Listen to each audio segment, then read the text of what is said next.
विधानसभा चुनावों में अपने अभियान मिशन फतेह राजस्थान को लेकर पूरी तरह से तैयारियों में जुट गई है। बीजेपी प्रदेश सह प्रभारी कुलदीप बिश्नोई अपने पहले राजस्थान दौरे के लिए भी आ चुके हैं, जिसकी शुरुआत जोधपुर से हुई।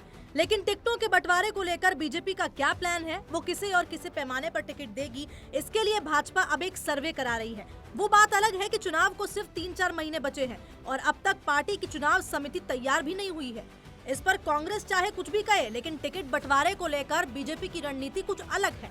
दरअसल बीजेपी राजस्थान की 200 विधानसभा सीटों का सर्वे करा रही है और ये सर्वे दूसरे राज्यों के विधायक कर रहे हैं।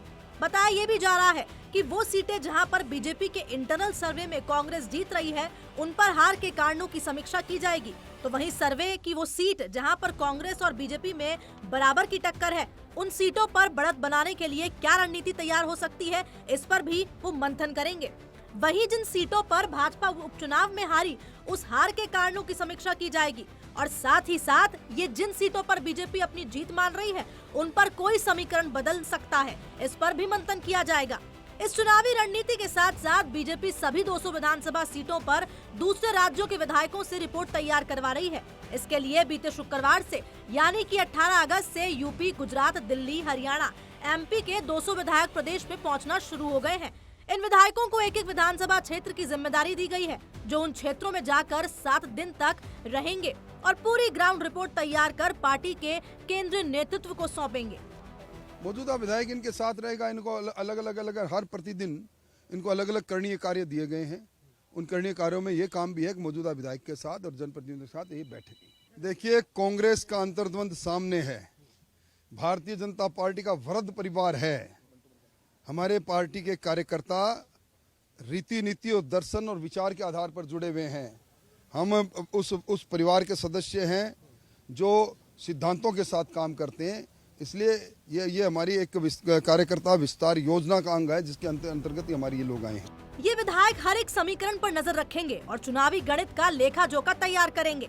कौन सी सीट पर भाजपा की मजबूत है और कहां पर वो कमजोर है। वहीं पार्टी में किस विधानसभा सीट पर बीजेपी के जीतने की संभावना है, इसे भी ध्यान में रखा जाएगा और वहां के हालातों को पूरी तरह पार्टी के पक्ष में करने की रणनीति भी बनाई जाएगी। इसके अलावा अगर बात करें तो पार्टी उन विधायकों और विधायक प्रत्याशियों की भी रिपोर्ट कार्ड भी देखेगी, जो उसके सर्वे से निकल कर आएगी। इसी के साथ ही किस विधानसभा सीट पर बागी, तीसरे मोर्चे से नुकसान और फायदा पहुंच सकता है, इस पर भी नजर रखी जाएगी। चुनाव प्रबंधन और मैनिफेस्टो कमेटी की घोषणा के बाद अब बीजेपी प्रदेश की सभी विधानसभा सीटों पर जीत के लिए इस रिपोर्ट के आधार पर प्लान बना रही है, जिससे पार्टी सभी जिम्मेदारियां बांटने के साथ साथ सभी सीट जीतने को लेकर फोकस कर सके।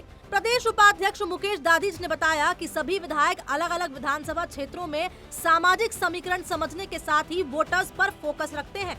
इसमें सभी समीकरणों को और पार्टी कैसे चुनाव जीत सकती है, इसकी रिपोर्ट देंगे।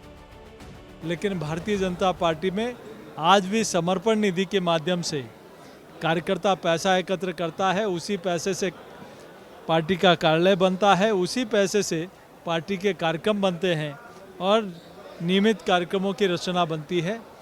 कांग्रेस पार्टी और भारतीय जनता पार्टी में इसीलिए अब अंतर है, कैडर विद द डिफरेंस। हम लोग देखें, पार्टी विद द डिफरेंस इसीलिए पार्टी को, बीजेपी को कहा जाता है कि यहाँ हर कार्यकर्ता कहीं न कहीं अपनी भूमिका में रहता है, चाहे पन्ना प्रमुख हो, चाहे बूथ अध्यक्ष हो, चाहे शक्ति केंद्र में हो, चाहे मंडल में हो, चाहे जिले में हो, चाहे प्रदेश में हो। किसी भी कार्यकर्ता को जो दायित्व मिलता है, उस दायित्व को ठीक से निर्वहन करने का काम करता है और नीचे तक अगर किसी पार्टी का संगठनात्मक ढांचा बना हुआ है, रचना बनी हुई है, तो वो सिर्फ और सिर्फ भारतीय जनता पार्टी की जो नीचे तक उस काम को करने का काम भी करते हैं। तो वहीं बीजेपी ने कुलदीप बिश्नोई को राजस्थान भेजकर सियासी और जातीय समीकरण साधने की कोशिश की है। खासकर पश्चिमी राजस्थान में भाजपा की ये रणनीति काम आ सकती है, क्योंकि जनसंख्या के हिसाब से अगर देखा जाए तो उन जिलों में बिश्नोई और जाट लगभग बराबर हैं। ऐसे में भाजपा ने इस बार कुलदीप बिश्नोई को प्रदेश में सह प्रभारी के तौर पर नियुक्त किया है। ऐसा भी माना जा रहा है कि बीजेपी आरएलपी के हनुमान बेनीवाल के तोड़ के लिए बिश्नोई को लेकर आई है। हनुमान बेनीवाल एनडीए में नहीं है तो सीट समझौता भी नहीं होगा। ऐसे में आरएलपी के उम्मीदवार विधानसभा चुनाव में खड़े होंगे। इससे बीजेपी को जाट वोटों का जो नुकसान होगा उसकी भरपाई विश्नोई वोट से की जाएगी। इसमें कुलदीप बिश्नोई की अहम भूमिका होगी। बीजेपी के जानकारों का कहना है कि पार्टी के नेताओं ने ये संकेत दे दिया है कि कई सांसदों को विधानसभा चुनाव में उतारा जा सकता है।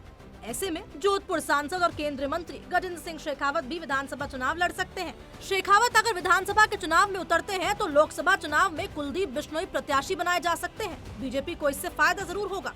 पार्टी के पास अभी पश्चिमी राजस्थान की 33 में से 14 ही सीटें हैं, जिन्हें बढ़ाने की कवायद चल रही है।